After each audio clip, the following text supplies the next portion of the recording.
जो लोग आते हैं बाहर से उनके लिए ठहरने का, रहने का, तो सम्मान करना इज अ डिफरेंट थिंग कि आप लोगों के प्रति सम्मान करते हैं। और आपको अपना नेतागिरी करने के लिए कोई ऐसा बयान कंट्रोवर्शियल दे देना, ये अलग बात है। अयोध्या की ये जो डिमांड उठ रही है कि उनको मंत्रिमंडल से सैक किया जाए, क्या बयान वापस नहीं लेने की? ये देखिए, वो उनका निजी मामला है। बयान वापस लेते हैं नहीं लेते हैं, वो उनका निजी मामला है। और आरजेडी ने भी स्पष्ट रूप से कहा है, उनके प्रवक्ता ने, कि उनका निजी बयान है। आरजेडी पार्टी को इससे कोई। अयोध्या के एक संत ने जीव काटने की बात कही है, कई सेलिब्रिटी ने इस बयान पर आपत्ति जताई है, क्या लगता है बीजेपी? ये भी एक्सट्रीम है। This is also one of the extreme कि हम जीव काट लेंगे। हम ये भी जिस तरह से ये पहलवानी कर रहे हैं, उसे अगला भी पहलवानी कर रहा है। इससे किसको फायदा होगा? इससे किसको फायदा होगा? जो लोग सेंसेबल हैं, जो लोग सेंसिटिव हैं, जो लोग जानते हैं कि हमें राजनीति करना है, हमें किस सेक्टर को क्या नाम है नर्स करना है, तो आप जो धर्म की राजनीति करके इस देश को बंटवारा करके धर्म के नाम पर और राजनीति करना चाहते हैं, उसको तो इस तरह के बयान से और ताकत मिलेगी ना। क्या बीजेपी प्रोपेगेंडा फैला रही है?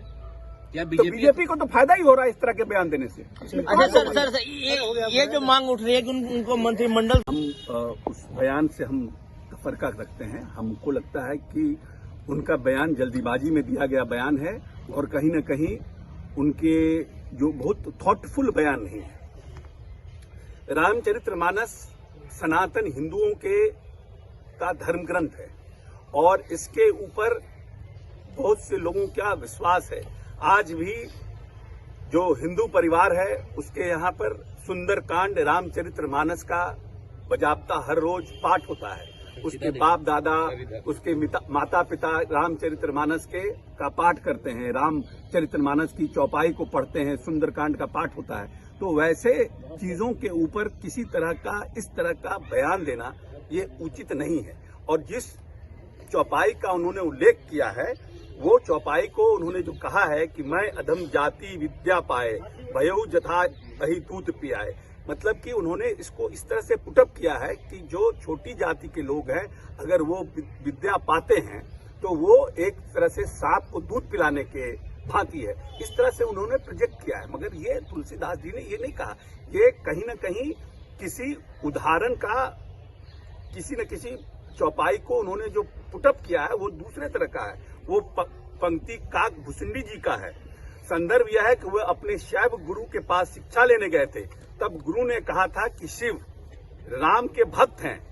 यह सुनकर मुझ शिव भक्त को, जो शिव भक्त थे, उनको बहुत गुस्सा आया।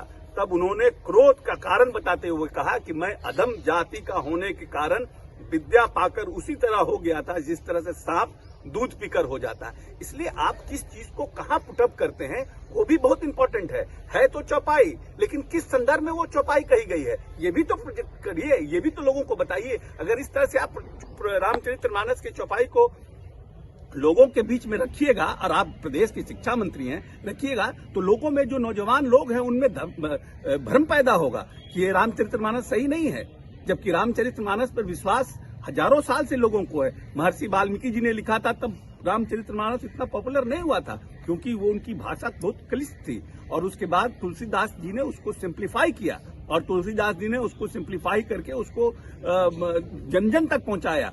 और सबसे बड़ी बात है कि रामचरितमानस में सबरी कौन था?